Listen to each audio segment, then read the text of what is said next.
Assalamualaikum everyone, welcome to my YouTube channel Art and Craft with Nabila. So in this video I'm gonna share a very easy resin art tutorial with you all guys. So আজকের আমি যে resin artটা করতেছি এটা হচ্ছে একটা নেকলেসের order ছিল আমার. So first of all say mashallah, don't forget to say mashallah. তো আমি এখানে আমার ওই অর্ডারেরই কাজটা করতেছিলাম and এই অর্ডারটার পিছনে একটা খুব সুন্দর কাহিনী আছে যেটা কিনা আমি তোমাদেরকে আমার এই রেজিন অর্ডার প্যাকিং ভিডিওতে বলে দিব। সো চলো এখন আগে এই ভিডিওটার আমরা কাজ শেষ করে ফেলি। তো এই রেজিন আর্ট, এই আর্টের পেছনে যে কী পরিমাণে স্ট্রাগল থাকে সেটা নিয়ে একটুখানি বলি।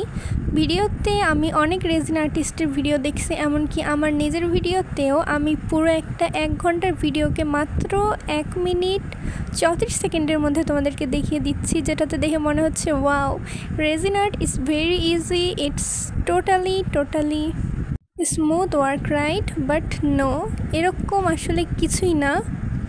রেজিন আর্টের পিছনে আসলে থাকে অনেক বেশি স্ট্রাগল। এই যে দেখো, এত বেশি গরমের মধ্যে তুমি না ফ্যান চালু রাখতে পারবা, না তোমার বাড়িতে এসি থাকলেও তুমি এসিটা অন করতে পারবা না। রেজিন এতটাই সেন্সিটিভ একটা জিনিস, সেটাকে সম্পূর্ণ খোলামেলা জায়গায় করতে হবে। আর সবচাইতে বড় কথা হচ্ছে এসির কথা তো বাদই দাও, সেটা তো চালানো সম্ভবই না।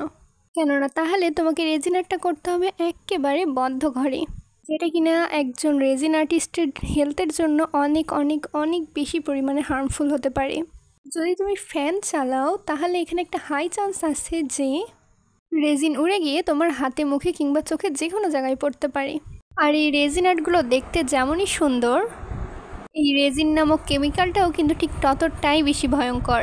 কেমিক্যালটা এতটাই বেশি ভয়ঙ্কর যে এটা যদি তোমার শরীরের কোনো জায়গায় একবার চলে যায় বা একবার পড়ে যায়, জিনিসটা অত্যন্ত গরম হয়, তোমার সেই জায়গাটা সম্পূর্ণভাবে পুড়ে যেতে পারে। রেজিন আর্ট যতটা সহজ ভাবি, আসলে কি এটা ততটাই সোজা? প্রত্যেকটি রেজিন আর্টিস্টদের main struggles. Hope my cuties like this video. তোমাদের সাথে আমার দেখা হয়ে যাবে আরও নতুন কিছু নিয়ে, আরও একটি নতুন অ্যামেজিং DIY এর আইডিয়া নিয়ে। টিল দেন আল্লাহ হাফেজ।